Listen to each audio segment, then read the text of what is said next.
to a brand new episode of the podcast entitled Couch Potatoes Unite! !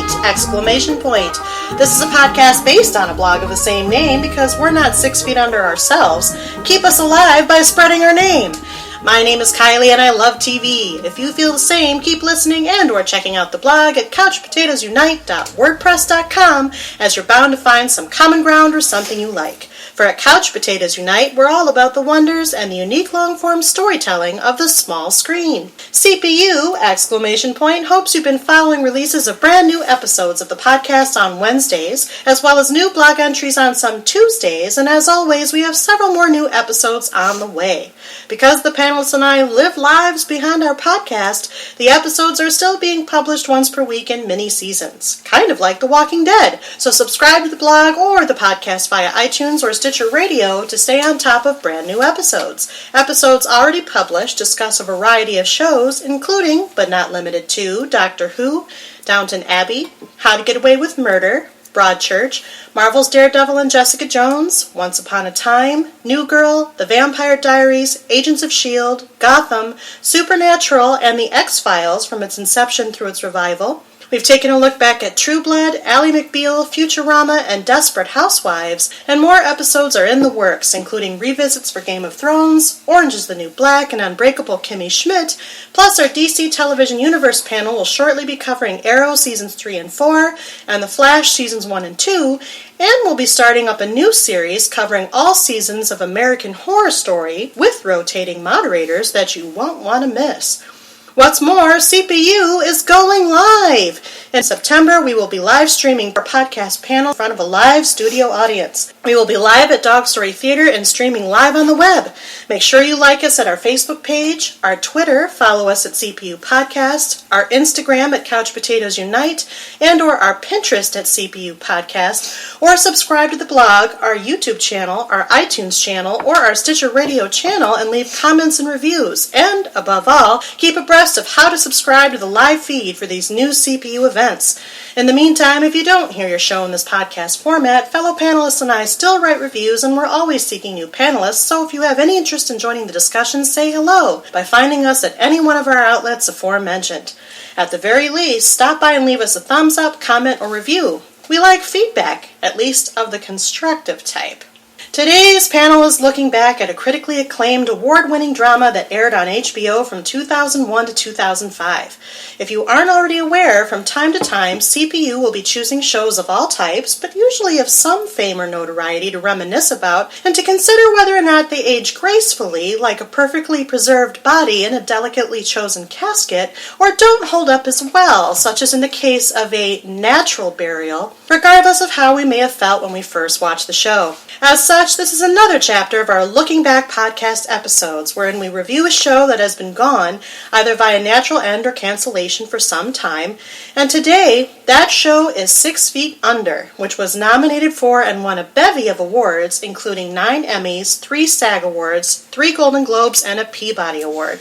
In addition, 6 Feet Under, widely regarded as one of the best television series of all time, has been included on several industry best-of lists, including Time's All-Time 100. It was number 27 on Empire's 50 Greatest TV Shows as of 2008, and number 36 as of 2016, and was ranked number 29 on The Hollywood Reporter's 100 Favorite TV Shows of All Time. The show stars Peter Krause as Nathaniel Samuel Nate Fisher Jr., whose funeral director father, played by Richard Jenkins, dies and bequeaths to him and his brother David, played by Michael C. Hall, co-ownership of the family funeral business. The Fisher clan also includes widow Ruth, played by Frances Conroy, and daughter Claire, played by Lauren Ambrose. Other regulars include mortician and family friend Federico Diaz, played by Freddie Rodriguez, Nate's on-again, off-again girlfriend Brenda Chenoweth, played by Rachel Griffiths, and David's long-term boyfriend Keith Charles, played by Matthew St. Patrick. On one level, the show is a conventional family drama dealing with such issues as interpersonal relationships, infidelity, and religion. At the same time, the show is distinguished by its unblinking focus on the topic of death, which it explores on multiple levels, personal, religious, and philosophical. Each episode begins with a death, the cause of which ranges from heart attack or murder to sudden infant death syndrome, and that death usually sets the thematic tone for each episode, allowing the characters to reflect on their current fortunes and misfortunes emotions in a way that is illuminated by the death and its aftermath. The show also utilizes dark humor and surrealism running throughout.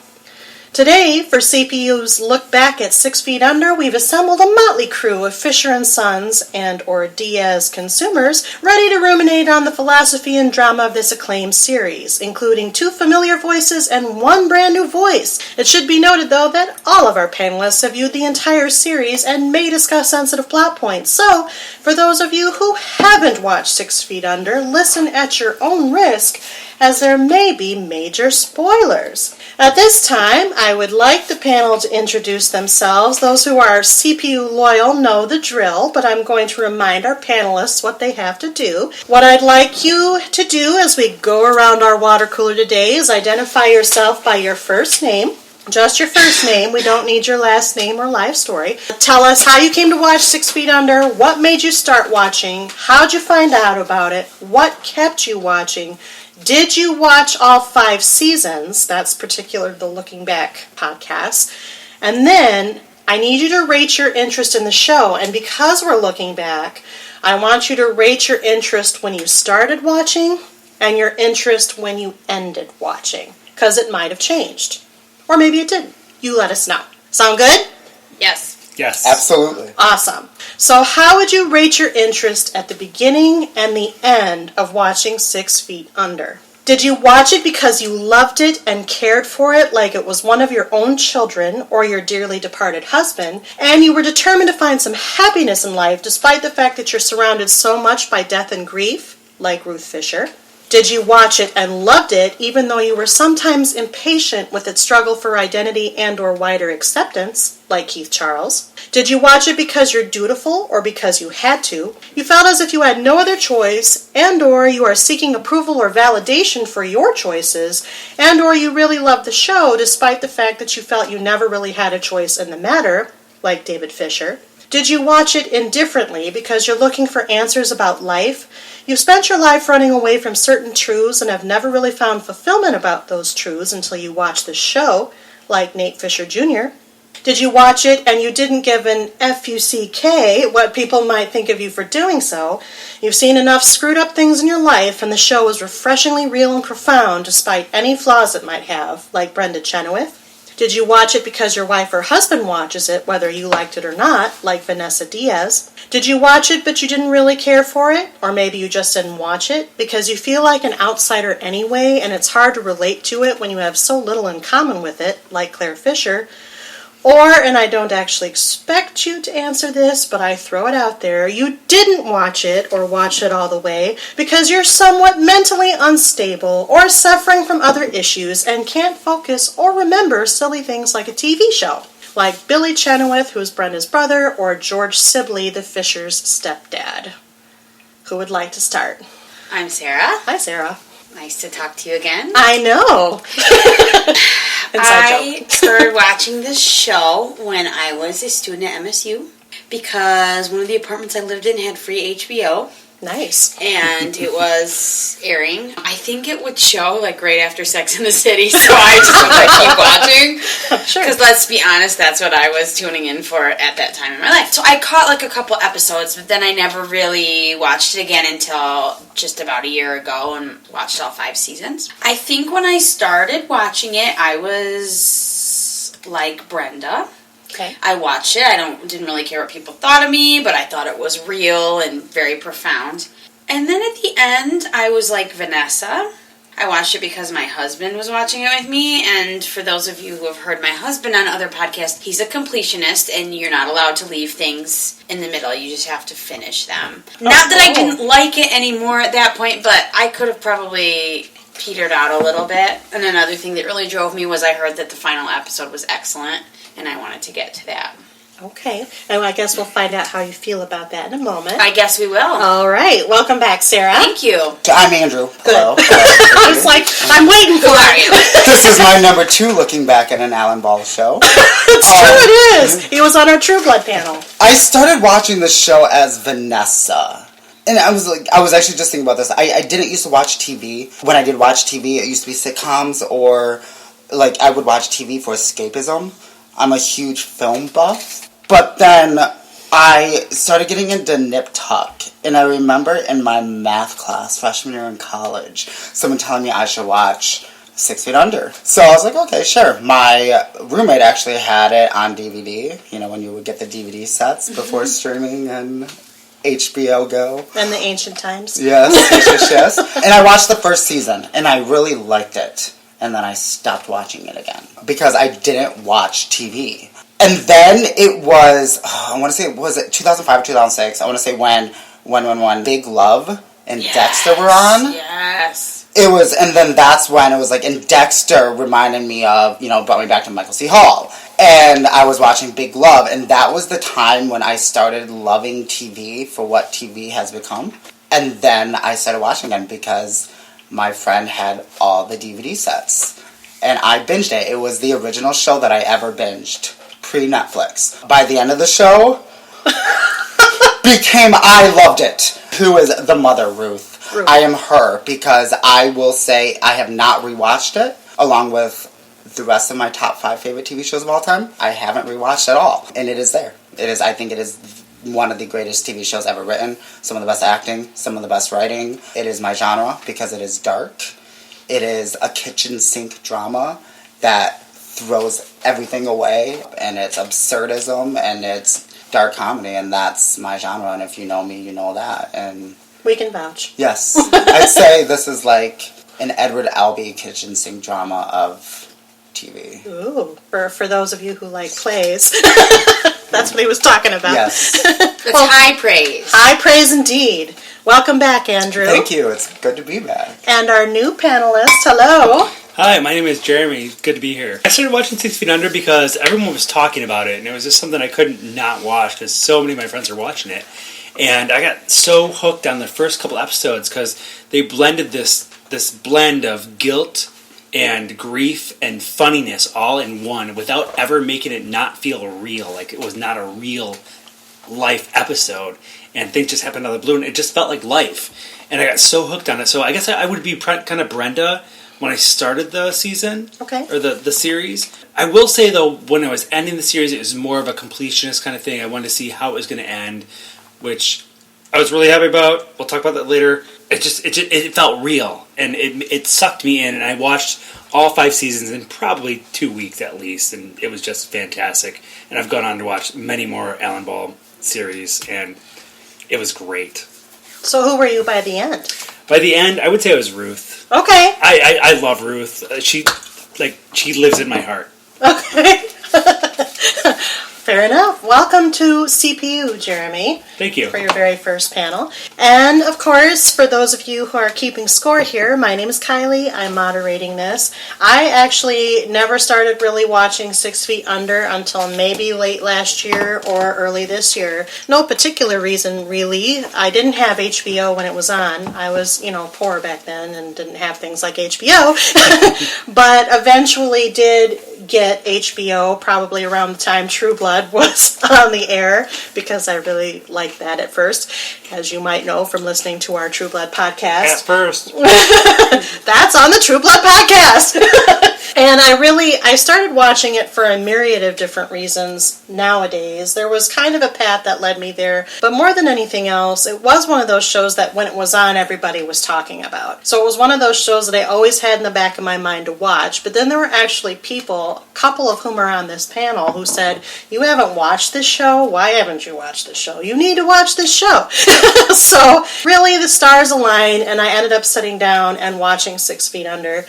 It was, for me, a little slow to get into, but I actually, once the engine started running, really did gravitate toward it and love it, and I loved the way it ended, which we'll talk about in a second, and I just ended up really enjoying the show. When I started watching, I pretty much probably would have been Brenda as well. I didn't give a care what people thought, and I did feel it was refreshingly real and profound. It was very in your face without making it feel like it was in your face, which is kind of sort of what you said, Jeremy. It balanced funny, it balanced sad.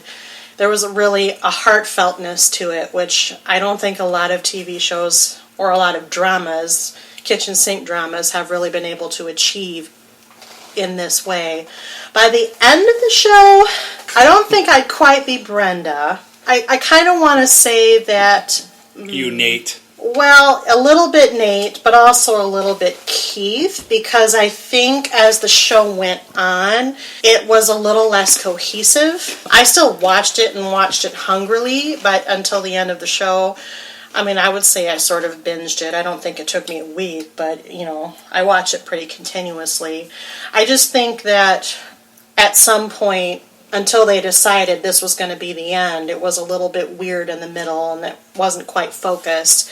And then they decided it was going to be the end, and then Nate had what happened to him, which we'll talk about, I'm sure. And then it got focused and drove through to the end. So I think because of that, I didn't really like the Rico character too much. So his part ownership of the funeral home kind of had me like, I could do without that storyline, but we'll talk about that. So I know it's kind of a babbly answer, but the moral of it is, I think I was a little bit Keith and a little bit Nate by the end. A little bit indifferent, but still loved it really in the end. So welcome to everybody. Now, actually, as people probably know if you listen to us, I send out talking points, but there's one that I didn't send out and I want to ask you. I've asked you, based on this character list and the cheeky descriptions, how you felt interested in the show, but I would say these characters are extremely relatable, which is why this TV show has gone on to be as popular as it has. Well written, well performed, but because they've depicted these characters in a very relatable way. I want to ask you which character you related to the most as a person, as I'm... The whole show, or the ending and beginning, or in general? At any point in the show. I'll go first. I would say that I would most relate to Ruth, just because she seemed to be the most dynamic character. She changed the most over the course of the entire 5 seasons. Like, she went from this studious housewife that... In the first episode, she ruined the pot roast by throwing it across the floor because her husband died, to having an affair with the flower shop guy, to this, that, and the other, and she changed so much. So she was the most dynamic character, I thought, in most of the seasons. Okay, so you related to her dynamism? Yes, her ability to change and adapt to different situations. Okay, fair enough. I don't know. I mean, like, I don't know who I would relate to the most. You're David Fisher. David Fisher, yeah. I would totally say Lauren Ambrose also because I love her. I would have actually pegged him for Claire. Oh yeah, that too. Claire, like, yeah. All about art. A green hearse. Oh, green hearse. Her car. And just a little left of center, Yeah. I don't know. Like, I've never really, I feel like I usually do relate to characters. And I don't think I did. I mean, it's literally been 10 years since I've watched the show. I think what I related to was being an observer and an onlooker, and just so watching. You related I was to the fascinated. dead people. No, yes, exactly. You related to Nate Sr. Yes. I was fascinated by this family, and that's what, so that's what related me to it most. I mean, I am an exhibitionist. I love watching, or a voyeur, whoever watches, whatever one of those is. I was fascinated by them and, this family. What fascinated by them? Was it their ability to be the most effed up family in the world, and it seemed normal, or no? It was the fact that they were normal but fucked up. Like most people. Like real people. Yes, exactly. Okay. And I think that this was the show that honestly changed the way TV went, and that it allowed you to push the boundaries and take it further. I feel like that didn't happen before the show. And if this show came out now, it wouldn't be as boundary pushing. Yeah, because it would be more mainstream. Because we actually we've done this already before. So we actually show people on TV and in film in real life. In real life, exactly, and not how cookie cutter version of how people should be. And I guess I've always been fascinated by shows that things that take place in a funeral home. I mean, My Girl's my favorite movie growing up. Maybe I'm morbidly interested in funeral homes directors. Well, I'll get you some info for some schools, and we'll look into that. I actually have a friend that was a costume designer that said that that's what she wanted to be growing up before she went to costume design college. Was a mortician? Yeah. Oh, wow. Isn't that weird? I mean, Well, people gotta do mortician, it. costume designer. I mean, It all pays the bills. One's living, one's dead. I had a student this last year, and that was her goal, was to go to get that certification. She didn't end up doing it, but I had to help her research it. And I was like, it's intense, and there's actually only one school in our state that has a program for that. Ferris State? It's Wayne State. Well, maybe Ferris does too. That I found. I don't know why I thought that. But it's very like, you have to be smart and you have to do a lot of stuff. So. Sarah, which character did you relate to? I actually think I related to David. He's a middle child, and so am I. And I think that you take on a lot emotionally when you're a middle child. You want to somewhat be a peacekeeper, and then sometimes it just gets to you and it erupts, and you're like, I can't do this anymore. I can't do this anymore. I have to, at some point, do something that I want to do. Obviously, I'm not a closeted homosexual individual who's had to come out. But there have been things in my life that I felt different than my family, and I had to make a choice.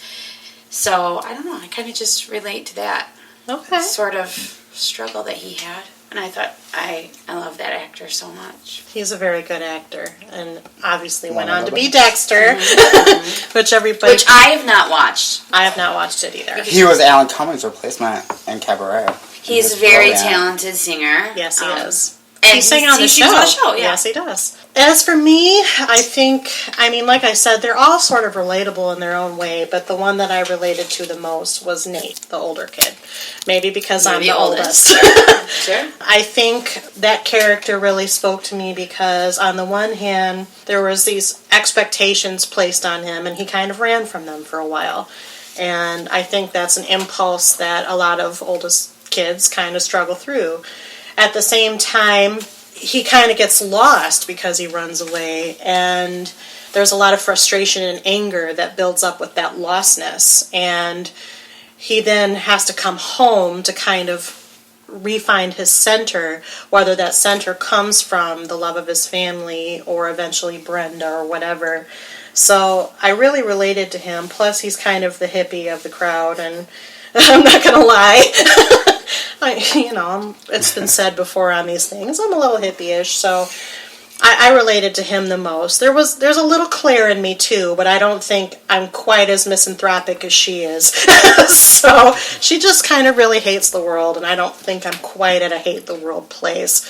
But she's very creative and tends to speak her mind, and I like to think I'm both of those things too. So I'm glad you answered that question, because actually I would not have expected any of the answers that were said. So that's wonderful. What did you think we were going to say? I don't know. I don't know that I had any expectations, but I also didn't necessarily expect you to go the route you went. So that's fun, though. I like that question. Okay, anyway, let's talk about 6 Feet Under in general. What did you like? What didn't you like? This is have at it question. Tell me what you thought of the show. Open format. Open format. I really liked when they had the people that had died coming to life in their visions and telling their stories. I loved that aspect, and I feel like they kind of got away from it a little bit in some of the later seasons, and that was something that I missed, because it started with the dad, and he would appear to all of the children at some point, but it was interesting how, like, he kind of berated Claire.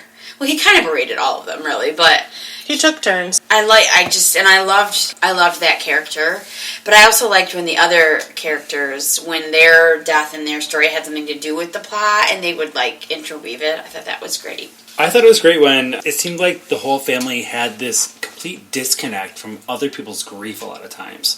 And they would be able to sit there in a funeral and judge who was going to be the coffin jumper, or whatever they call it, coffin chaser or whatever. Yeah. With this complete straight face and like, she's going to jump the coffin. And it was almost like a comedy thing, but it wasn't. It was still real to them. It was a cool disconnect, even though it wasn't really a disconnect. I really liked the family aspect of the show. I think the scenes that I enjoyed the most were them gathered in the kitchen and talking through the various things that were going on, whether it was the new body coming in or whatever was going on in their lives, because ultimately it is a family drama. And the family itself was, as people have pointed out, they tried to present as normal, but they were clearly anything but. And they all had their own unique personalities, and they were all very awkward when they all reunited at first. And I loved watching that sort of genesis back into a family again as the 5 seasons went on. I think that's the best through line that the show had, was their familial unit.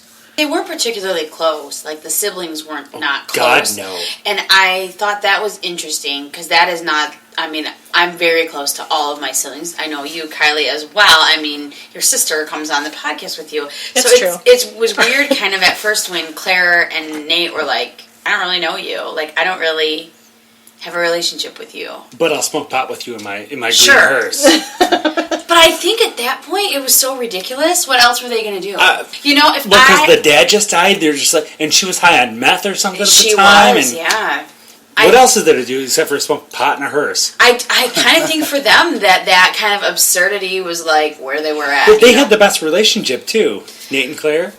I think they did. Between all of them? I think Nate and David kind of evolved there. But at first it was like David had a lot of resentment, and you can't blame him. I mean, his brother just left. Nate and Claire were kind of the outsiders in the beginning, so... Yeah. I think she kind of looked up to him. What did you think of the whole Rico situation? Like, he seemed to get this almost perverse excitement out of different dead bodies. It was kind of weird. Like, the way he would have to reenact them or reanimate them to make them look themselves. Did anybody really like his character? No. But I think that I don't read that as, like, taking pleasure in the bodies themselves. Not exactly what I meant, but... The art of what he... Exactly. Yes. He was very passionate about what he did. He took pride in his work, and what they established pretty early on is that, Nathaniel, the father, sort of took him in and taught him this skill, and he feels almost indebted. But then there's this progression of his character where it's like the apprentice has outgrown the master, if you will. When he goes to work for the coffin... The big funeral conglomerate place, which I can't remember right now, and then eventually kind of worms his way into partnership over the funeral home, and then eventually tries to buy his own funeral home. So I didn't like his character because I just thought he didn't mesh with everyone else. Yeah, he did. Well, that, but also it was more of, you never really knew what his motivation was. He was kind of screwed up at home too. But I also felt his storyline was a distraction from the Fishers. Like, the Fishers were who I wanted to see. I didn't so much care about Rico and his wife and his affair and her brother's affair. I liked him to be there. At first, it seemed like he was just going to be the voice of reason, like almost like a narrator, but like telling them, or a Greek chorus. Greek chorus. That's what exactly. But then they're like, no, let's give him his own stuff. Well, I didn't really need him to have his own stuff. I liked that he was there, like, oh, you guys just do this. We have to do this, like, kind of keeping them going. Right. But it got a little involved. Yeah, I thought he was going to be the ace in his place, like the worker that got everything done, made sure everything was taken care of, and then at the end it was just like... He was very entitled. Yeah. Like, you have to make me partner. Yeah. But they don't really have to. I mean, yes, that would be great for you, but... We're an hourly employee, we can fire you when we want. Right. That's what I didn't like about him. There's a very good word for it. There was an entitlement piece. Which shows that, I mean, he was also a deeply flawed character, and they told his story very well. It does show that he was almost adopted into the family, too, in that aspect, but in the end, as far as appealing to the viewer, I mean, I think ultimately we most wanted to see the Fishers, and anyone who was really connected to them. Like, I liked seeing Nate and Brenda, well... some of it, Nate and Brenda's relationship, or David and Keith's relationship, or however. I didn't need Rico's story. And I don't think it ultimately added anything to the overall arc of the show. It just was a distraction, really. What else did you like, or did not like? I liked everything. I liked that I found the truth. It was truthful. And no matter where things went, it was a show about death, but it celebrated life. And it showed life. And it showed real life situations extremely heightened. And the acting was good. And if there's a good acting, good writing, that right there sells me on a show no matter what. So yeah, I mean, Rico, I don't remember. I mean, like, it's been 10 years. And I do remember. I remember not liking the way his story went. But I kind of blame the writers for that. Like if you're gonna give him so much to do, Whose story? Rico's? Yeah, just be more creative. Or keep him, like you said, the Greek chorus, like it started. But when you put him into the story, it's just make him antagonistic or more compelling, because I didn't care. I feel like it's the same. Oh, I was going to go into another show, but just like it reminded me of a character from Dexter. It was just like I almost wanted to fast forward for this scenes. Just because I didn't care. You know what I mean? And when you're binging something, it's like you want to get through everything. But I didn't. I watched it all. I like one thing you hit on that. You said it's always real, and the one thing I got out of that show was that they made it real because even in the first episode, you knew that at any given moment in 5 seconds, someone could die. And they made that work. They made that into a show. And they made it seem real, and you knew that, like, hey, that could have happened to me. So... Agreed. Yeah. We're all gonna die. Some of and like Andrew said, just the acting was so good that you were completely convinced that it was very realistic. Just even the guest stars and like some of the minor roles, just so good. So many good people. So a controversial character during the time of the airing of this was Lisa, played by Lily Taylor. Yeah, Nate's eventual wife and mother of his child. What did you think about Lisa? Hated her. I thought she was very... Well, I thought the writing was well written because they wrote her to be manipulative, and she was. And I didn't like her, of course. I don't think we were supposed to like her, were we? No. I think she trapped Nate into... Yeah, I think ultimately she was kind of made a villain, but there's actually been some retrospective articles on discussing where she could be sympathetic, which after I read them and thought about it made sense to me, but I didn't love her. Let me just qualify this statement. I didn't love her. I do think she was manipulative, but I also think she was desperate and insecure. And I think to her, Nate represented some ideal, some dream that she was trying to attain, but she's one of those girls that can't let go of an idea, so she goes the opposite way and, as you said, traps him. But she does give him a wonderful gift in his daughter. So, I don't know. It's kind of hard to... I think we were meant to hate her a little bit, because we were all grown up, quote-unquote, to love Nate, that we would hate somebody who wasn't the perfect match for him, so... Did you think that Brenda was the perfect match for him? Good God, no. Good God, no. No, I thought Brenda was a psycho, which is why I relate to her.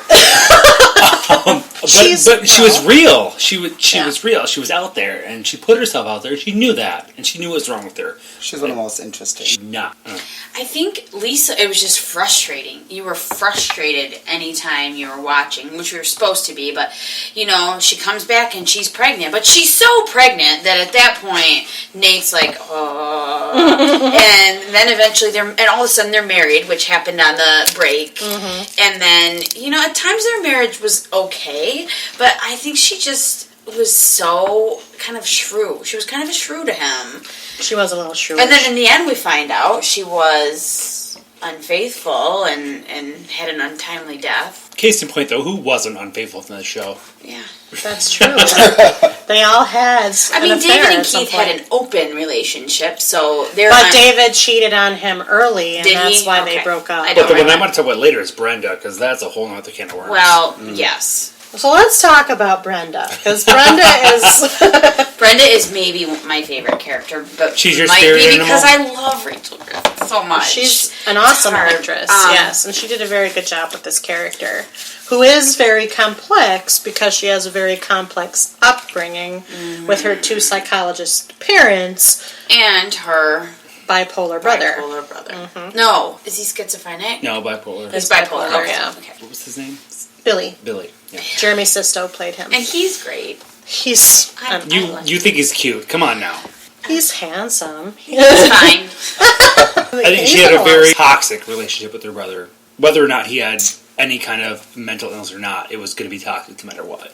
Well, you always kind of wondered if they were doing it. Thank you. And that was yeah. And you wondered, and then the one time he actually tries to do it with her, you're like, oh, she's in shock, and we're in shock, and then he does it with Claire, who's It's even worse almost, because it's like, oh, it's Nate's little sister. Oh, my Yeah. God. Secretly, I kind of wanted it to happen. Like, I remember, like, thinking back and watching it just because that would have been good conflict for the show. It did happen, though. Oh, you mean him and his sister or Yes. him and Claire? Billy Him and Brenda. sister. Oh, I thought you meant him and Claire. No. Yes. Him and his sister. Him and- yes. Wait, too many people having sex. Come on. I just, like, you guys talking about that brought me back to, like, I guess, kind of wanting, like, morbidly wanting that to happen, just to see what kind of conflict. See how would run. messed up it could get. Yeah. But, and you just said everybody was having sex, and they were. And, like, They Kylie were. asked me, like, what Brenda do you was think? like- And I said, well, I don't understand why when the plumber comes over, they have sex with him. Is this something that I'm supposed to be doing in my life? Right. It's not how it goes down. Do you go to the bookstore and hook up with a random stranger? Oh, no, I'm sorry, not bookstore. In the clothing store and hook up with somebody behind the rack? Or in the dressing room? I No. never have. But, you know, Then you're living your life wrong. I think I am, listeners. But yeah, like you kind of wanted it to happen, or you wanted to know. You just wanted to know, like, what was the story behind? And they had those But tattoos. Did you want it to know because you wanted vindication that your own life is perfect, or because you wanted just to see how messed up it could get? I just wanted to know. I just wanted to know the truth. See, okay, with you saying that, I feel like of any TV show ever, like, I feel like this one, It's the only one. I want to see a prequel. Like, this is one where I'd want to know what happened to all these characters growing up. But they did do a lot of that. They did did. a lot of Flashbacks to flashbacks. the Fishers. And They- really I mean, much those for flashbacks, but I Claire. feel like there was a lot of, like, so questions. Like, things that I feel like could be, like, you know, What like... questions? I don't know. You just remember you had them? Yeah, I mean, like, this show is one of those shows where it's, like, it's literally, like, it's memories. It's, like, you know, like... Impressions. They Yeah. flash back to all the Fishers at least 2 or 3 times. Oh, no, there was a lot of flashbacks in the show. and it was- I believe but- they even flashed back to Claire's parents at the dinner table one time. Brenda's parents. Brenda's parents, not Yeah. Claire, sorry. Thank you. With Billy, when he was going through his stuff. Well, No. because they told I forget what the book is called, the book that they write about her and God. him. The parents' books they write. Yeah. Made millions off of they or didn't something. write that, did they? Yeah. I thought somebody else. I thought her psychologist wrote it about her. No, because they were all psychologists, the Yeah. mom and dad. I'm gonna there go. there might have been a writer for it, but ultimately the book was cannot remember what the name of the book is. And now I wish I did because it's a running theme throughout I'm the gonna show. look. Probably something like My Dysfunctional Son. Charlotte, Light and Dark. That's it. Oh, there, yeah. But her parents didn't write it. Psychiatrist Gareth Feinberg, she was the subject of his book. Oh. But they knew each other. I mean, the parents. But yeah, Charlotte, Light and Dark. Yeah. Right. So the parents were instrumental in that book, which probably And had a very and negative Billy impact was a on their... character, quote unquote, in the book as well. And they were obsessed with that children's book, Nathaniel and Isabel, and Right. that's what their tattoos said. Right. That I mean, he even tried the to point cut that the off fact of that his their sister parents- with No. a box cutter. Oh, that tattoo thing. That's like But- one of those images. The fact that their parents had such an integral part in that book that probably had this huge negative impact on their children's lives is just Well, they make that very mind-boggling. clear. Yeah. It makes sense for their characters, but for a normal human being, it's like, no, like, you don't do that. So Brenda was a favorite for Sarah, but how do you feel? About Brenda? Yeah. I felt that. Well, I loved her in the first 2 seasons. After that, I was losing interest. She was having sex with all these other people, and just like, you're going nuts. I really just wanted her to go seek some help, and she never did. And that was my big downfall with her. And that's where I probably migrated more to my favorite character being Keith and David. Okay. She did eventually seek some help and then try to be a psychologist herself, which was irony in and of it. I was just going to say, like, how are you going to help other people when your mental health is so fractured and not structured that you can't even live your life? Well, on the other hand, I think the thought was because she'd experienced so much of fractured mental health, she had some windows into the souls of the people that needed her help. True, but what happens to, like, let's say that one of her patients finds out about that? Well, that's just getting a little trippy, Jeremy. I was thinking too far. No, it just happened in another show I watched, which we won't mention now. Okay. Andrew, what did you think of Brenda? Do you remember the character or having any feeling about her when we were there? I loved her. Okay. I mean, I think that, like, she was probably one of my favorite characters to watch. Is it season 1 or season 2 when with her and her brother, It was like Two. that scene in season 2. Yeah. Like, that's one of the things that sticks with me the most. Randomly, off topic, who's the actress that plays her? Rachel Griffiths. Rachel Griffiths. Yeah. When the show was on, I used to, like, get her confused and think it was, what is that actress? Juliette Lewis? Is it? For some reason, I thought that was her at first. I don't think they look. No, I don't either. Like, now, but I mean, like, I remember when the show was on. Okay. Like, at first, I think like... she auditioned for that part. Did she? I'm looking. It was just like, I mean, Juliette Lewis Did she auditioned audition? for the role of Brenda. Huh.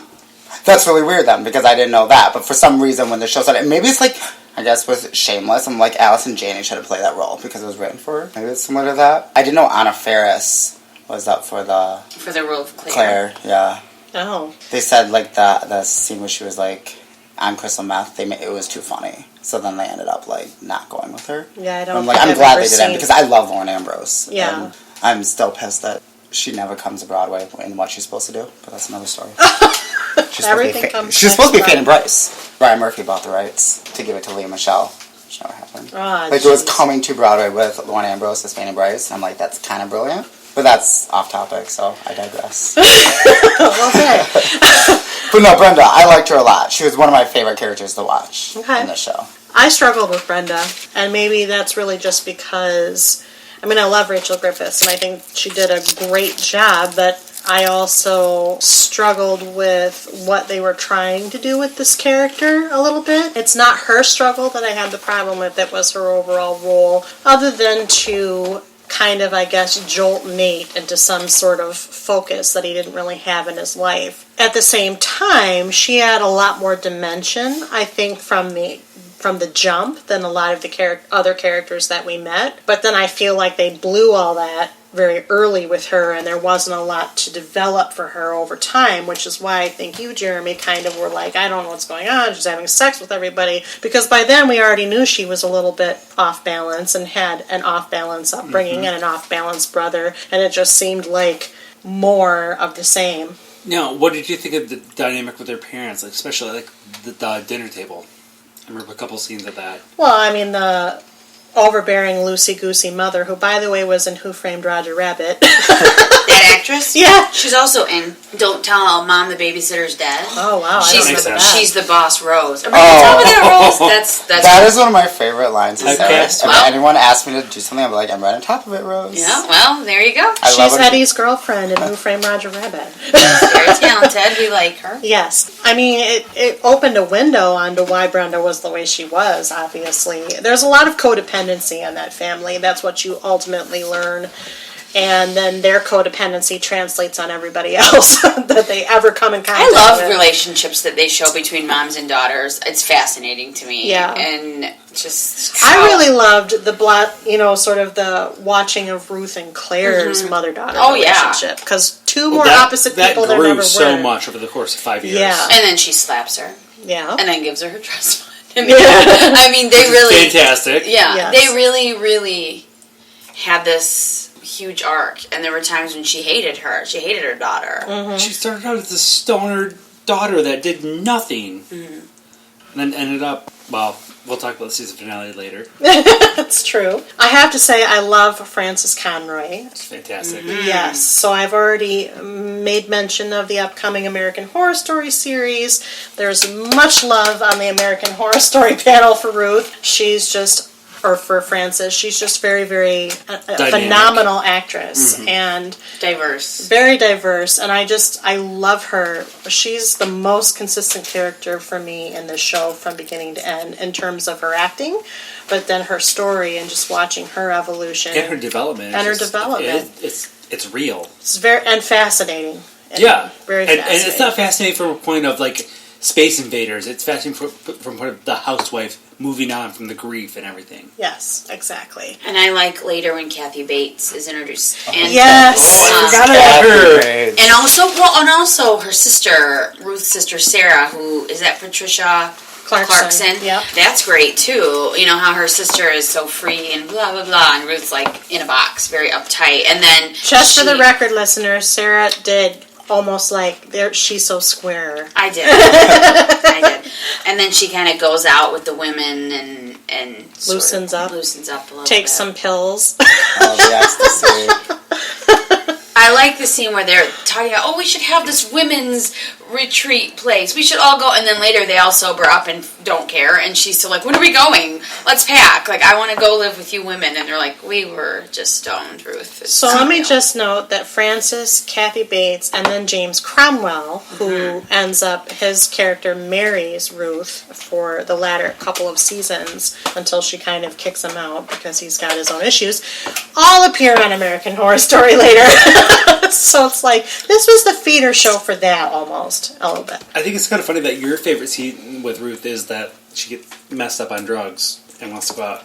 My favorite scene with Ruth is when she's in the floral shop trying to impose her rules on everyone else. Because it hints back at her previous life. She definitely frustrated me at times. She seemed to like... She's my mother. Oh!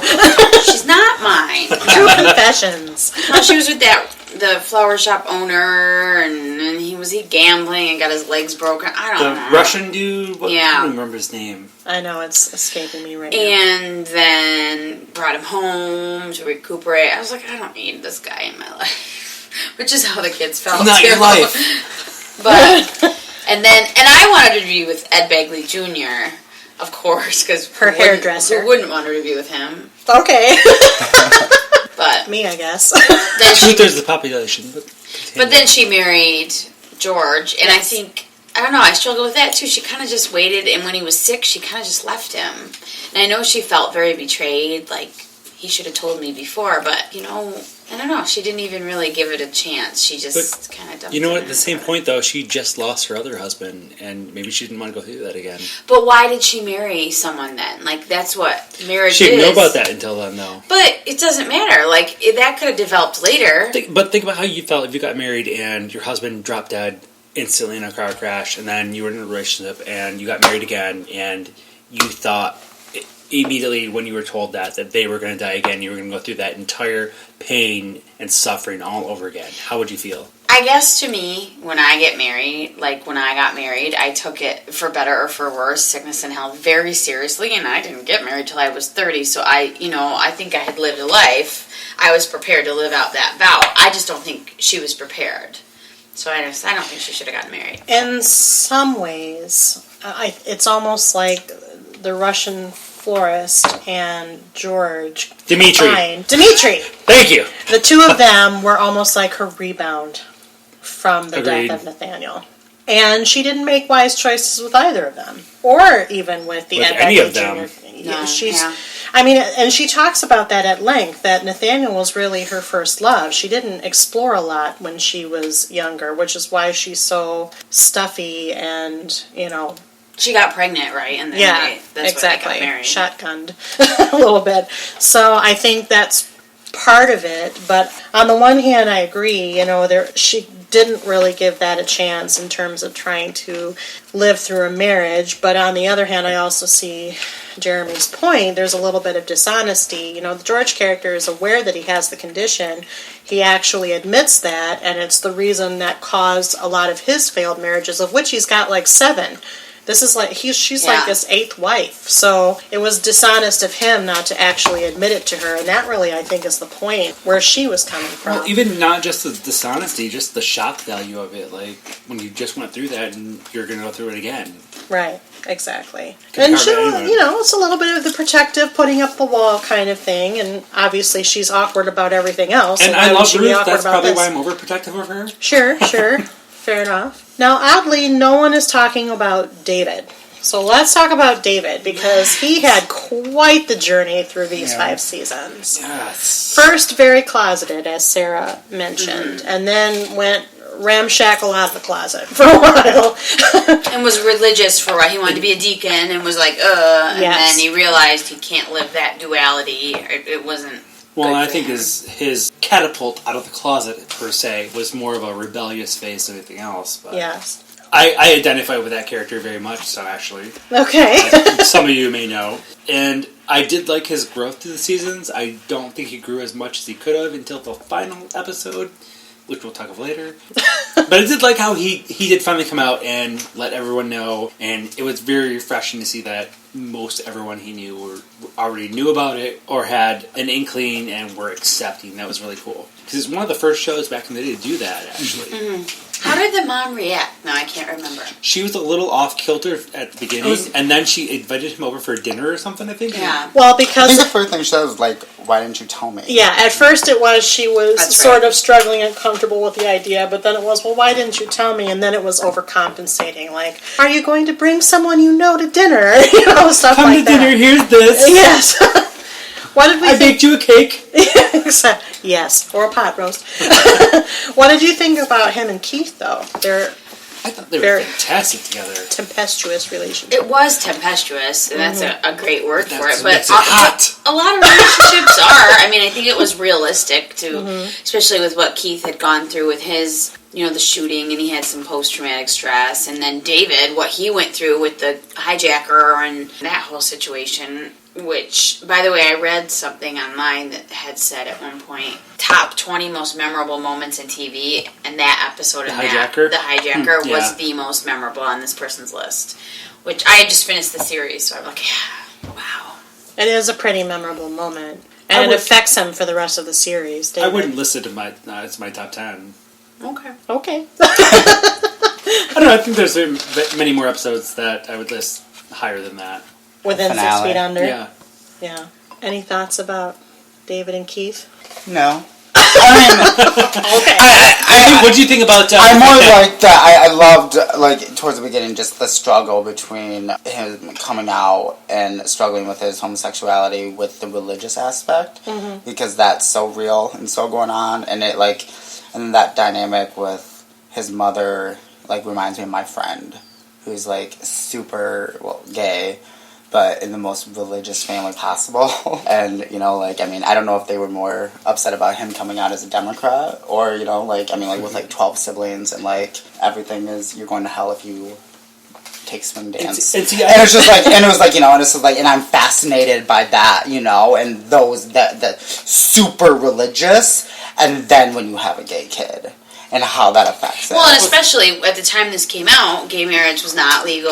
Mm-hmm. There wasn't as much acceptance as there even is today. We've come a long way in 15 years. Absolutely. So, 5 to 8 I honestly never once picked up on any religious aspect in the show about it. I picked up on more of my family will not accept me aspect of his relationship with David and Keith. I don't think it had anything to do with religion at all. That was more probably just season 1, right? It might have been subtext. Yeah, I mean, because the mom was like, why don't you go to church with me? And Keith wanted him to go to his church with him, and then the mom was like, come to church with me. And then the priest was like, we need deacons, and now that your father has passed away, you're the upstanding citizen. I guess I just always thought of David as more of a not conformist, non-partisan religion person. I don't know. Non-denominational, thank you. I don't know how much he believed in it and wanted to be a deacon But because of something inside. He cared about what other people thought more, so. But then he was realizing, they were vetting him and, do you have any secrets? And then he realized, I can't keep this secret and live this life in this church. I think that was what it was about to him. Of course, they hinted pretty heavily that the preacher or the priest or whatever he was right. had those tendencies as well, which is kind of funny. The only people who were not sympathetic were the council of the church. Yeah. And they did let go of that after, I think, season 1, and they didn't harp on it. Season 2 or 3, I think it was. Yeah, so it didn't last. I just thought it was really good writing because, you could see him struggling. And then there was that one lady who went to all the funerals and, kept asking him out. And he was like, no, I have this old fiancé. And then he didn't know how to handle that. I thought that was really good tension. Yeah, that's a good part. I think I read that she was only meant to do one episode or something, but they really liked her. Oh, really? So they brought her back a couple. Yeah. Happens a lot. Yeah. In TV shows, just in general. Yeah.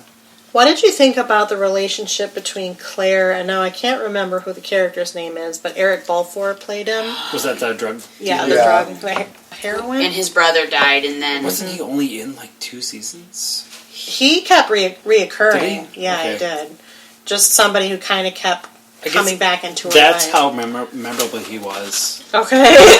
He died in the first season. I remember the first season. Season Wasn't he the guy I think he who played died in the second So season. he's the one that gave her the meth. in the Yeah. first And episode? he was also only supposed to be in one episode, and they loved him so much that they wrote it as a character. They thought that they had great chemistry. He was the first one to die in Buffy in the pilot. Oh, He and Lauren She sucked his Ambrose. toe, and then she put the foot in his locker. yeah. Yeah. He and Lauren Yeah, Ambrose about and him. Freddie Rodriguez were all also in Can't Hardly Wait. They were Oh yes. He has a really small role in that, but it's funny. I love that movie. And As in most things. he was the character that his brother died. His brother accidentally shot himself with a gun, Yep. and his mom kicked him out because he didn't prevent it or whatever. I thought he was a good character. I don't think they were good for each other. No, God no. Considering just the first episode where she's high on meth and she finds out her dad dies. Jesus. Mm-hmm. Well, I think that's what he became for her. He was toxic for her, but she was grieving. He became a crutch. Yeah, he was a crutch for her. And then she tried to save him later. She tried to when 'Cause, he you know, was going through We stuff. all like to save people. I mean, a lot of people have that sort of instinct to date a bad guy and then save him and make him good. Yeah. I don't, but I know people that just like to date bad guys because they're bad guys. They're attracted to the bad boy. So, Amy's going to go on Kent County later and find a date. Not me. I'm saying I have friends that like they go for that type, and it's like the opposite of them. And Opposites attract. I think Claire was really struggling. I mean, she had a lot of romantic partners over the course of the show. She tried to have sex with her friend who was a girl, but Mina Suvari played her, yeah, right? but then she I can't do it. And, she was dating Billy, that character. Ben Foster played the character. I can't think of the character's name. the friend in art school that also was struggling with his sexuality. I think with Claire, the course of the whole series, it just showed that she was the most one who was willing to latch on to anyone who was willing to love her. And then she never really found herself till the last season at all. So let me ask you, if you can rank them or have any feeling in this regard, which season was your favorite and why? And which was your least favorite? I'd say the first and the last were my favorite. Okay. I'd say my least favorite would be season 3, because thinking back on it, I can't think of anything that happened in season 3. Memorable. Yeah. That's when Brenda was having a lot of sex. Okay. I would say the same, actually. 1 and 5. I loved 1 because it got me hooked. I loved 5 because it really summed things up for me. And again, season 3, when Brenda was going all crazy, I was just like, I don't even know what's going on. I'm just watching this now because I think I need to. Well, and a lot of her sex stuff when she was a sex addict. She came out later, but some of it was fantasy, and I don't even know what ones were real or fantasy. Right? So to me, I was like, oh, I don't know what's going on. And then she was dating that neighbor guy. Well, and what about Jennifer Aniston's husband was. That's who played it, Justin Theroux. Oh, That's yeah, the actor. that's right. And He was real. I liked him. I know, but I kept waiting for him to be weird or something to be wrong, and nothing ever because was. it's Brenda. That's Right. because she was the weird one. Right. I was like, when is this going to go Is that when south? they had sex in the abandoned house? Yes. Oh, forgot about that. Yeah. I don't even remember that, but I guess I would say seasons 1 and 5 probably for me. Toward the middle, like I said, I kind of got a little bit I don't know Now, if I need what this. season was it? And I don't remember the name. I'm going to call it Coffin United. That they The name of the big federal conglomerate. Yeah, thing. Federico went there and they tried to take over. At season 3, right? Yeah, I think that was Okay, season yeah, 3. that was the. Well, that they've was- been that was trying. They were trying for seasons 2 and 3. And Actually, one. And part they of one. started They pretty- tried in season Yeah. But season 3 was one where they were like, "Oh, we own all the funeral, but we're gonna get every dead body." But that was when it was kind of like, it's okay. I'm just watching it. I have to agree with this assessment. I don't know that 5 was my favorite. I really loved the ending, but 5, Before the ending, was is really lackluster. sad. Well, no, it's really sad because Nate, spoiler, gets his tumor again, or whatever it is, his EVM or AVM. I don't remember what it's called. Yeah, but at that point, it could be cured. It's okay. It's called It's a bump Kroner, at the by the road. way. It's called a what now? Kroner. Okay. Oh yeah, Oh, Kroner, yes. the funeral. Yeah. I don't know. No. What?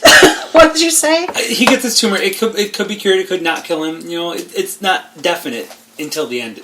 Well, yeah, but then it eventually does kill him. You know it's definite. Yeah. I mean, it is 6 feet under. And it's super sad because in many Spoilers. ways he becomes the unifying character in a lot of ways, and then it's a device that sends the show off, but I'm sad because he's actually my favorite character.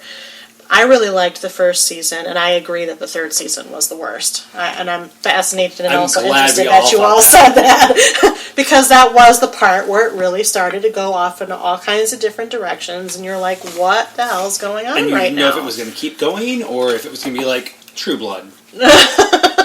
Well, I don't Which I think think- anything can get that bad, really, honestly. Let's hope not. Let's hope not. The Dexter's final season. That can. Never watched that. That's for a Dexter podcast. Sorry. We'll do I'm just saying someday. that was like True We Blood. might It talk was about just True Blood awful, later, but- I think, judging on the question list. So how do you feel? I know that some of us watched it more recently than others.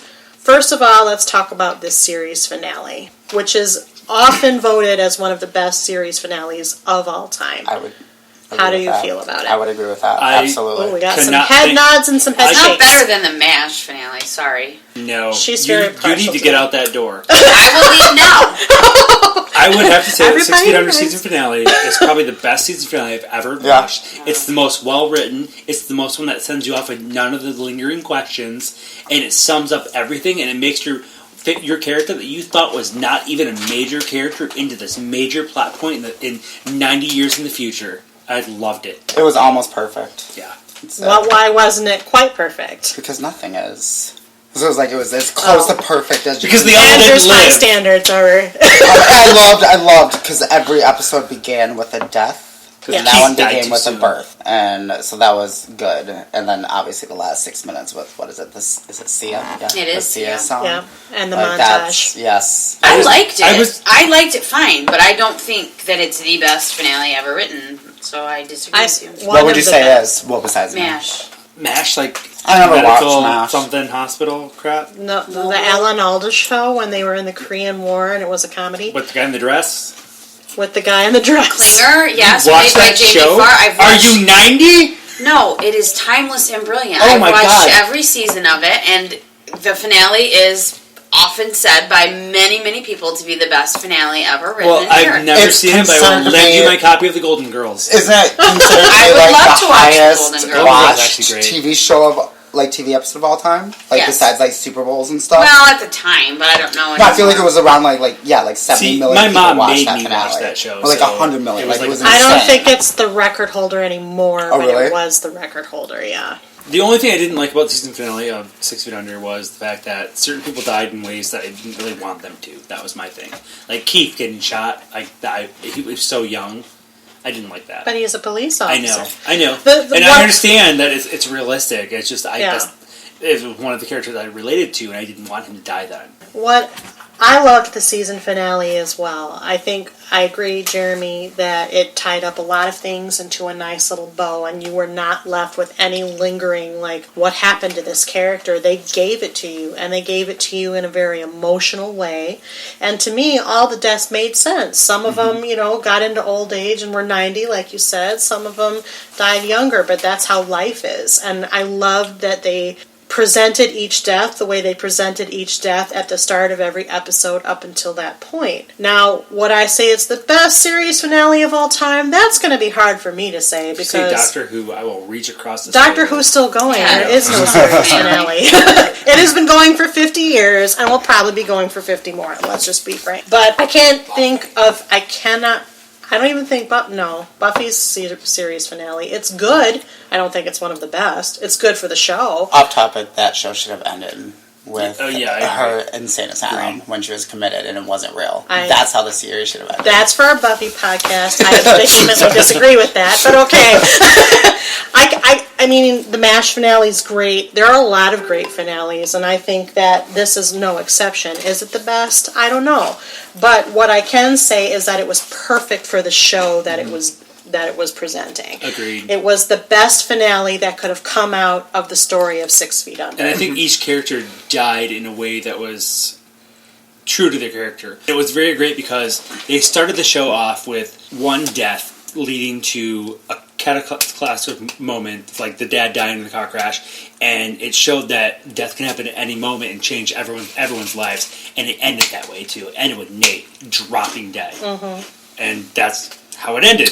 And then it ended with Nathaniel Sr.'s granddaughter being born too. Yes. I mean, that's kind of like a circle of life. Yeah. And Claire driving off into her future. Yeah. A future that's very positive. That That she we had had no idea she was going to have. Right, exactly. So... And she's crying. And Yeah. She's driving that car. That's like one of the images that sticks with And she's me of driving that the hearse. show the most time. Yeah. Yeah. So, to me, the symbolism in it, all the things that you're raising, it was such a well-crafted finale for what it was. And for that reason, I feel that no matter how much time has passed, that's going to leave this show timeless. I don't know how you feel about that. I mean, I feel this show will hold up no matter how old it gets. I think I could watch the entire show again in 5 or 10 years and not be bored with it, and find more little nuances that I liked out of it.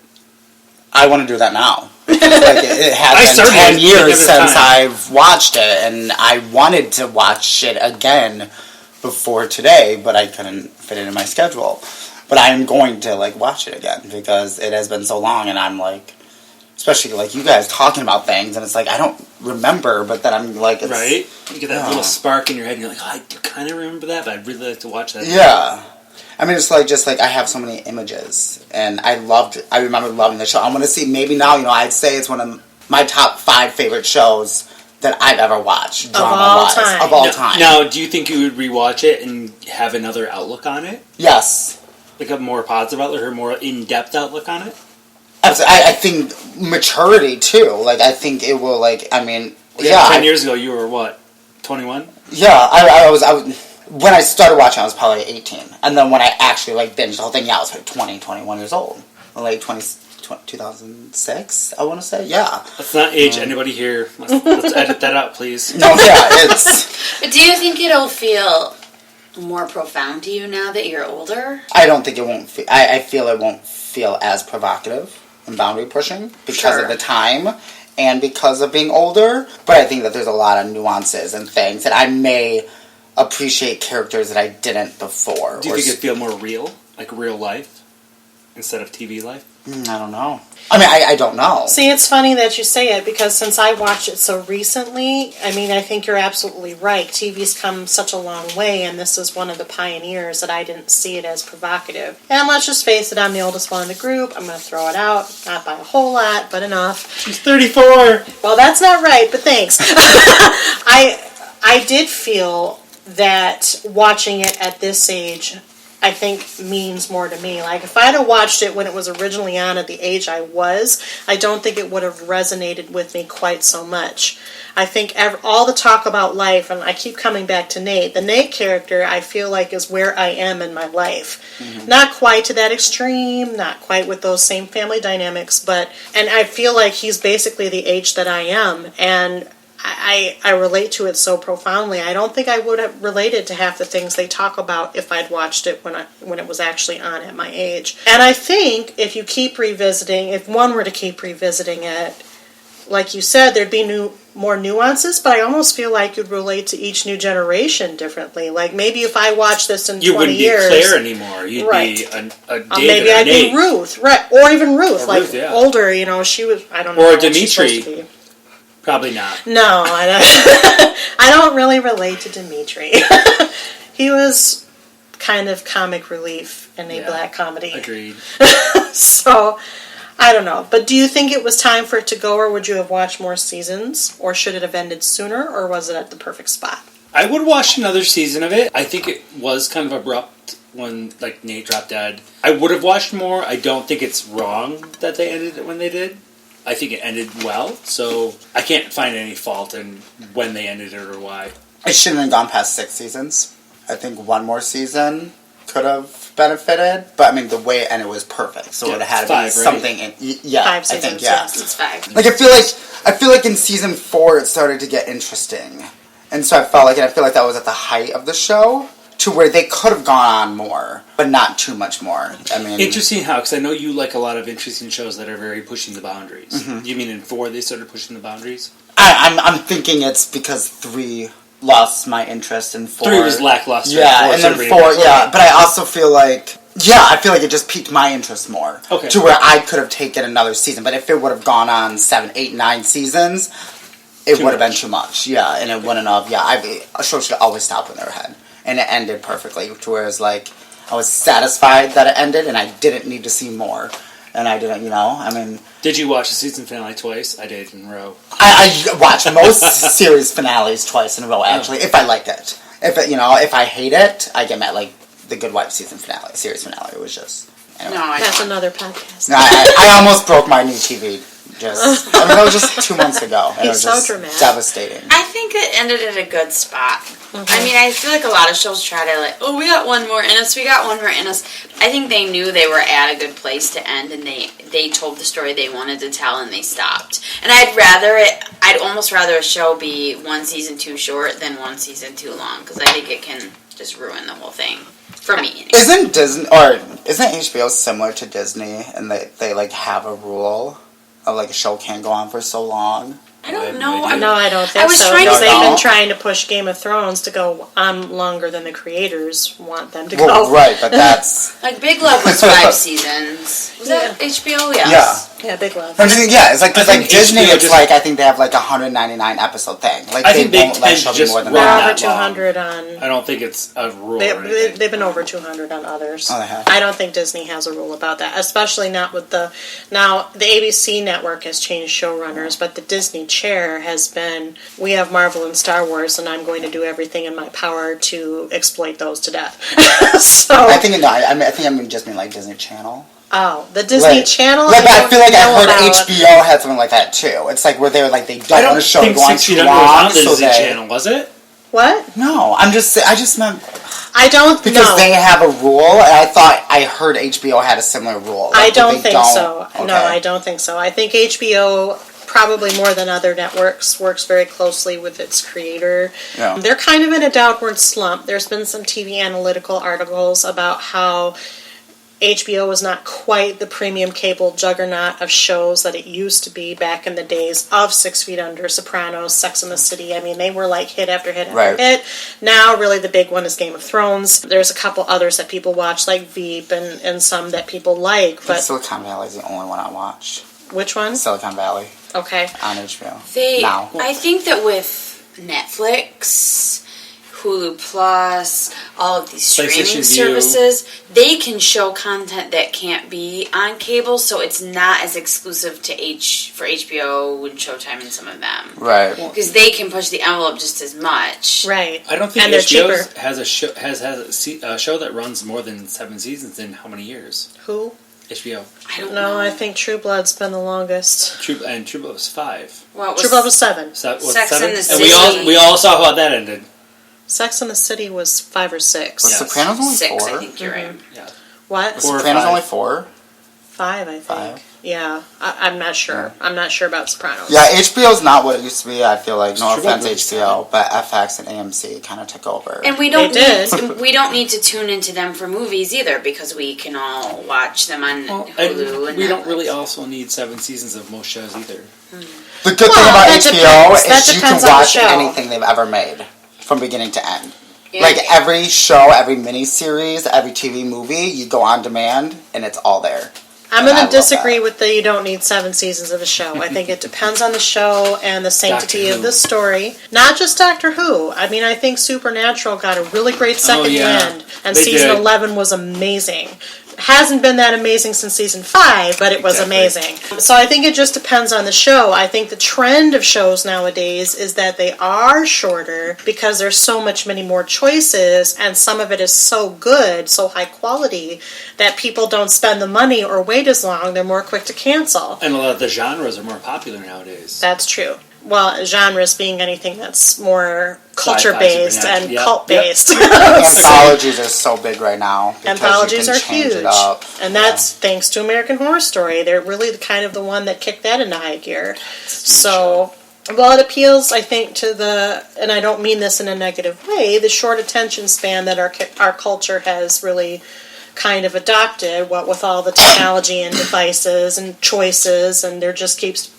being more and more and more and more TV. So I almost feel like a 6 Feet Under in today's climate would get lost among the rabble. It would be one of those great shows that nobody would necessarily be watching because it's almost too straightforward in a way. In a way, it was quirky and it had black comedy piece, but I think it would go the way of Dead Like Me. well, Dead Like Me was a little bit different. Oh, Dead Like Me great show! It's a great show, but it was only 2 seasons and it was plagued by problems. So, Well, yeah, Mandy Patinkin. well, that's one big one, but they had others. Hey, Plus, he's it was better on now. Showtime. He got cancer and he got better, according to Sheldon. Okay. It was also on Showtime when Showtime was kind of fledgling in this TV business, so it didn't really have a great chance. Just a couple of other questions before we wrap up. As Andrew noted earlier, the show itself was created by Alan Ball, who went on to create True Blood. He's also the executive producer for things like Sybil or Banshee.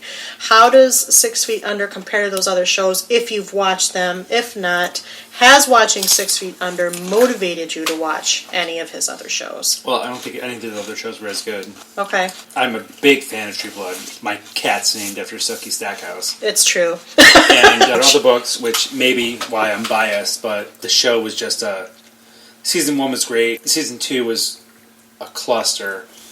Season 3 was trying to get back on track. Season 4 was, hey, maybe we're going to do this. Season 5 was, hey, we're going to end this crap now. And then Alan left as showrunner after season 5. Exactly. And then it was just a hot train wreck. Okay. What other shows did he do besides True Blood? As a creator, none. As executive producer, Sybil with Sybil Shepherd, Right. and Banshee, which has I didn't on see that. Cinemax. Okay. I would say 6 Feet Under is definitely better than True Blood. I love True Blood and then I hated True Blood. I have a love-hate relationship with that.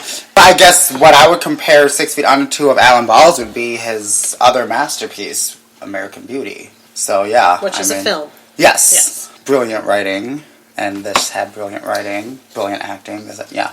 So. But a film and TV show are There's, far apart. right. It's just like I feel like 6 Feet Under and American Beauty are so different than True Blood. It's weird that it came from You the have to same look at person. the longevity of it, how long the season or movie is running. Mm-hmm. Whereas you may have a 2-hour movie that is fantastic, but it doesn't take the creative effort to cause a 7-season show. Right. I don't know if I could handle 7 seasons of the characters in American Beauty. Oh, no. Oh, God, no. That would be dysfunctional. And that's one of my favorite movies as well. Scott Bakula's in it, so you know I'm on board.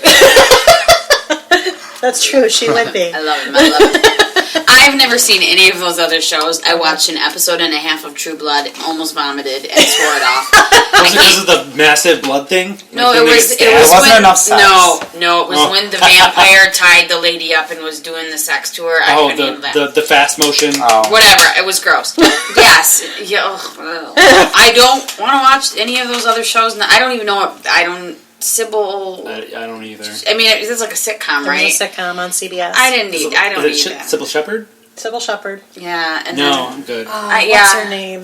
Bransky. Christine Baranski. Yeah, was well, her maybe best I friend. will give this a review. I enjoy Christine. love You Baranski. learn something new. Yeah. Well, I have too many other things to watch. I'm probably not going to watch it. I'm sorry, Sybil Shepherd. Sorry, Alan Ball.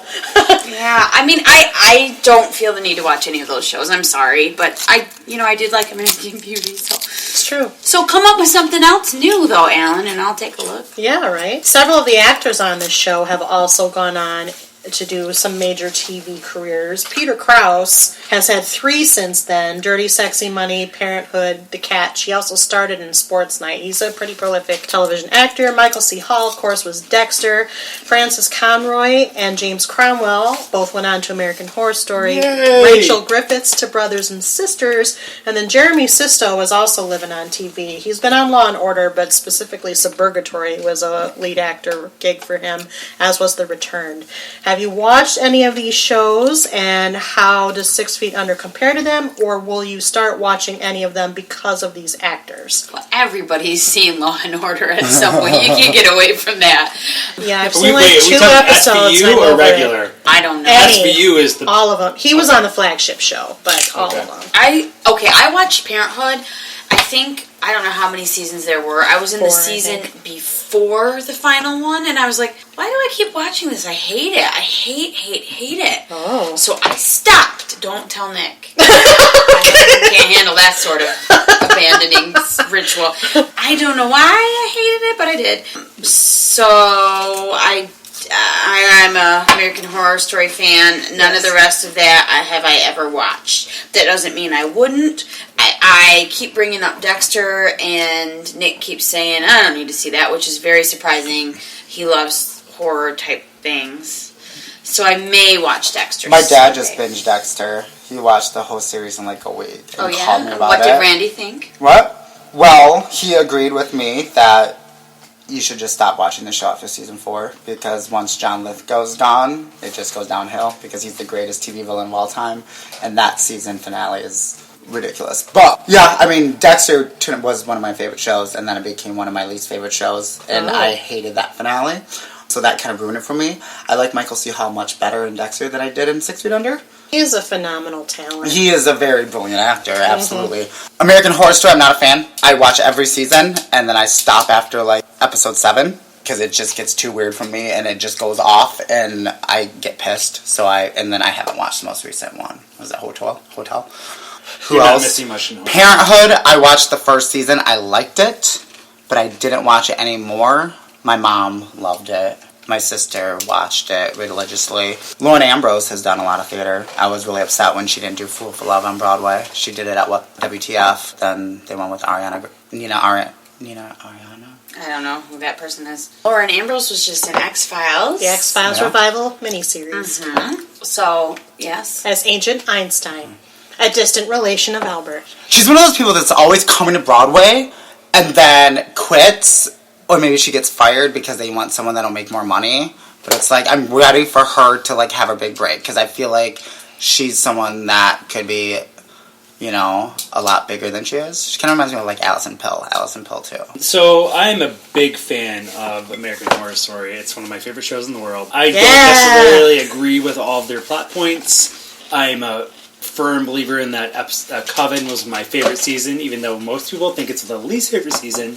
But it's my second favorite. I do love Frances Conway in Asylum. She, as the Angel of Death, is so great. She's awesome, and every time I watch an American Horror Story movie or show, I'm always like, oh my god, it's the mom from 6 Feet Under. And that's what leads me to that show. And it is great writing, too. Every season. Except for Hotel. Don't watch Hotel. It sucks. She also plays the mom on How I Met Your Mother. Frances Conroy? She plays Neil Patrick Harris's mom, right? Oh, the mother of 2 gay people. I'm going to look now that I'm talking. I just finished that series, but maybe I just wanted it to be her really badly, so I dreamed that up, but... Did anybody see The Return? No. I watched a few episodes. It's okay. It's too reminiscent of the 100 and the 420 or whatever the hell it is. What? No, not 4... Sorry, don't get excited, Andrew. You know, all those different numbered shows of people dying and coming back. The 4400? Yes, thank you. The 420, the 4400. That is not the same. Oh, just numbers of people coming back from the dead. He was good in it, actually. Yeah, she is the mom on How I Met Your Mother. Okay. She's Mrs. Stinson. So, check her out, folks. I have watched Dirty Sexy Money, but it wasn't because I saw Peter Krause in 6 Feet Under. I actually watched it when it was on, and it was a victim of the writer's strike that happened. Actually, that was a very guilty pleasure, but I did enjoy Peter Krause in it. I only have a passing interest in Parenthood and no interest in The Catch. A big fan of American Horror Story. Sarah and I are both on that panel, so you will find that out when we publish those episodes. I have always wanted to see Dexter. I've heard the tale of the last season and the series finale, but I feel like I would be remiss to not watch it just because he, as in Michael C. Hall, is so good, and I do feel that 6 Feet Under will motivate me to watch it. And I also want to watch Brothers and Sisters. It's one of those ones that I wasn't kind of sort of really interested in. I don't like Callista Flockhart, as we've discussed in our Ally McBeal panel, but I do like Rachel Griffiths a lot now, and there are some other people in that cast. Sally Field. And Sally Field. obviously. So I do want to check that one out. I've seen a couple of episodes, but I want to watch the whole thing. As for the rest on the list, I could take or leave. I might watch The Return just because it's in my kind of genre preference, but I don't know. And I don't think... Jeremy Sisto was in Clueless. Like, I know Jeremy Sisto from way back in the days, so I don't feel like I have to follow Jeremy Sisto to whatever he is in. Would you recommend 6 Feet Under to others, and why? Or hell yeah. Not? Absolutely. And why? Or why not? Yes, I have recommended it to others, and I would. Probably just because I think that there's something in it that everybody could relate to. And if you're looking for a show that, like, has that darkness, but also some comedy in it, I think it's got a good mix. I think we all just did a hour-and-a-half long segment into why you should watch 6 Feet Under. And like I said, it does mix that guilt and that funniness and that real-life aspect that makes it enjoyable to watch, where you're not feel like you're really watching TV. You're almost watching a window into other people's lives, which is how I think all TV should be. So, if it's the realistic kind of TV. Exactly. It's intelligent. If you like intelligent stuff and not brain-dead, fluff, absolutely watch this show. It's great writing, it's great acting, it makes you think, and everything this show has is what I would make me want to recommend it to someone. And makes you feel. Yeah. That's exactly what I was going to say. Pound for pound, I agree with what Andrew just said and all those same words, but I would add it makes you feel.